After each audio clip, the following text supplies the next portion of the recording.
balik po tayo dito sa Zamboanga. Hindi nga po basta-basta ang proseso ng paglilipat daw dito po sa mga evacuees sa kanilang mga dating komunidad. Ay na rin po yan sa mga opisyal ng lokal na pamahalaan dito sa Zamboanga. Dahil unang-una, kinailangan pong i-clear muna ng mga sundalo yung lugar na kanila pong dating tinitiran sa mga bomba at iba pong mga miyembro, nalalabing miyembro ng MNLF. Pangalawa, ay naghintay daw po sila ng budget para maisakatuparan yung mga konstruksyon na kakailangan gawin. At pangatlo, yung pong mga disenyo ay importante rin, lalo pat kinakailangan daw na maging culturally sensitive, ika nga, yung pong mga bahay na itatayong muli sa mga komunidad. Narito po ang aking report. Matapos na sumiklab ang bakbakan sa Zamboanga na tumagal ng 3 linggo, kinailangan pang i-clear ng mga sundalo sa loob ng 1 buwan ang bawat bahay sa mga barangay na pinagkampuan ng mga miyembro ng MNLF Miswari Faction. Hinintay rin nila na mapondohan ang proyekto ng reconstruction ng mga komunidad bukod pa sa paggawa ng mga plano kung paano ibabalik at may sasaayos ang dating pamumuhay ng mga residenteng naapektuhan. Ayon kay Engineer Rodrigo Sicat, itong mga pangunahing dahilan kung bakit hindi agad nailipat ang mga residente pabalik sa kanilang mga komunidad. Yung plano na developed by UP Planades jointly with DPWH as the lead agency and the city government is really to build back better but with minimal dislocation and culturally sensitive. What we would want to pursue is decent housing units na hindi congested, na hindi naman exposed to natural hazards, and environmental concerns shall be addressed. Pero dahil meron ng SARO ang pondo para sa pagbubuong muli dito sa Zamboanga, wala nang nakikitang balakid ang city government para maisaayos ang mga komunidad. Alam daw nila ang hirap na inaabot ng mga residente na nagtitiis sa mga evacuation center at temporary shelter. Kaya't sa oras na simula ng NHA ang mga proyekto rito, sisiguruhin nilang magiging maayos at mabilis din ang proyekto.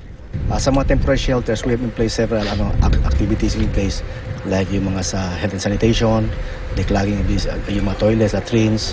All of these things are being properly addressed by our city officials and also the NGOs that are helping us out. Binalikan namin si Hilda at ang kanyang anak na si Haifa na may hydrocephalus. Dinala na rin namin ng referral form na kakailanganin niya para dalhin sa ospital ang kanyang anak. Malugod naman tinanggap ni Hilda ang balita tungkol sa kanilang relokasyon. Hihintay na lang daw nilang dumating ang araw na bumalik sa normal ang kanilang buhay. Siyempre po, sobrang pasasalamat. Una-una sa taas dahil sa mga blessing na unting-unting dumarating. At saka po sa inyo po, lalo na po sa GMA Network po. Sa inyo din po, Sir Ziggy. Thank you po talaga.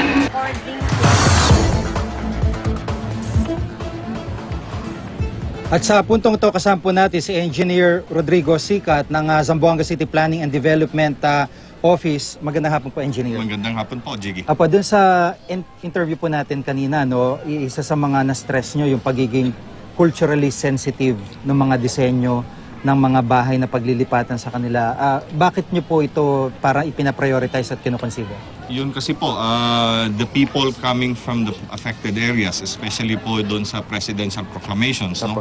Ito po kasi are areas designated po for our Muslim brothers and sisters.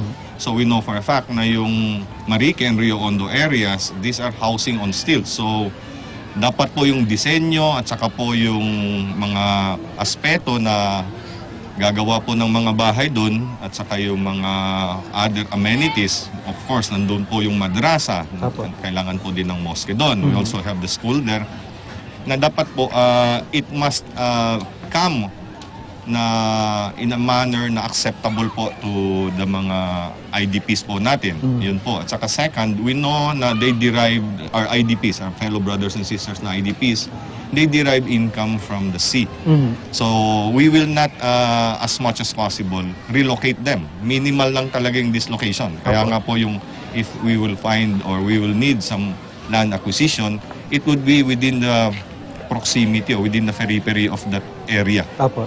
At gaya po nung naging experience, so nagtayo ka ng mga bunk houses para sa mga kababayan nating Badyaw. Pero dahil sanay sila sa dagat, halos ayaw nilang umalis dito sa tabing dagat at hindi po nila nilipatan yung mga bunkhouses. Ano po? Yes po, yun po rin yung concern namin. The city has available land in Tulungatong. That's about 13 kilometers away from the city center.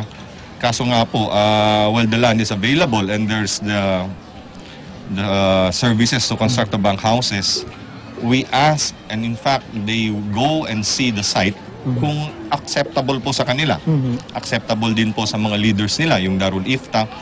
Kasi po, kung hindi acceptable, we give them the options na we will look for other sites na i-acquire yung gobyerno lokal so that they will be very, very near where they came from. Apo, kasi parang ang magandang balita dito para sa kanila dahil at least hindi sila nakabitin or nag-iisip na walang ginagawa yung local government. Meron po. In fact, I'm glad to announce na by February 4, we'll have a very thorough technical discussion meeting with the consulting team, yung UP Planades po. They are the team that was commissioned by the DPWH to do the master planning of the conflict-affected areas. Apo. And together with the team, NHA will sit down and DPWH being the department under Secretary Singson who will lead in the rebuilding back Zamboanga. We will thoroughly discuss na po yung mga disenyo, yung site development plan, yung sanitary aspects at saka environmental aspects na rin po. Apo. And together in that meeting are our utility partners, Apo. Samselcon Water District, para sabay-sabay na po kung pag-construct ng daanan, nandun na rin po yung mga pipelines natin saka yung mga power lines. Opo, panghuli katanungan po, time frame, sa tingin nyo mga ilang buwan pa po? President Pinoy gave Secretary Singson an 18-month time frame, but we would want to jumpstart it earlier. Opo. Kasi if and when we can build back communities, especially some parts of Barangays Mariki and Rio Hondo, as soon as possible, if the facilities are available, the road networks, lights, and utilities are available, pwede na po daan-daan i-transfer sila. Hindi na po dadaan po sa mga temporary shelters. Diretso na po sa on-site housing units. Maraming salamat, Engineer. Thank you, Jiggy. Si Engineer Rodrigo Sicat, siya po ang City Planning and Development Coordinator ng Zamboanga City. Kasama din po natin si Dr. Elmer Apolinario, ang Assistant City Administrator ng Zamboanga. Magandang hapon po. Good afternoon po. Doktor, isa po sa mga problema dito, no, yung pagkamatay ng mga evacuees, yung mga sanitation. So, paano po ina-address to ng local government? We're addressing it aggressively. In fact, our city health officer and the Department of Health are on top of the situation. We're constantly monitoring the health situation in the evacuation centers.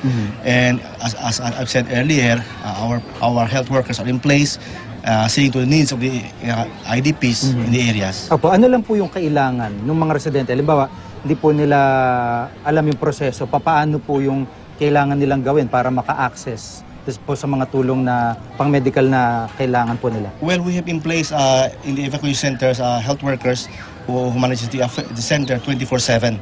So anytime they need the services, please go to the center. They will be attended to immediately. Opo, at panghuling katanungan, ito pong yung pagkamatay nga po, pagkamatay ng ibang evacuees, paano po natin maiwasan to? Yun nga, we have to inform them yung information campaign on their health and hygiene, which is being addressed also. And also we have to validate also the information accordingly, what was the cause of the deaths in the evacuation centers. Opo. Maraming po salamat, Doc. Si Dr. Elmer Apolinario, siya po ang Assistant City Administrator ng Zamboanga City.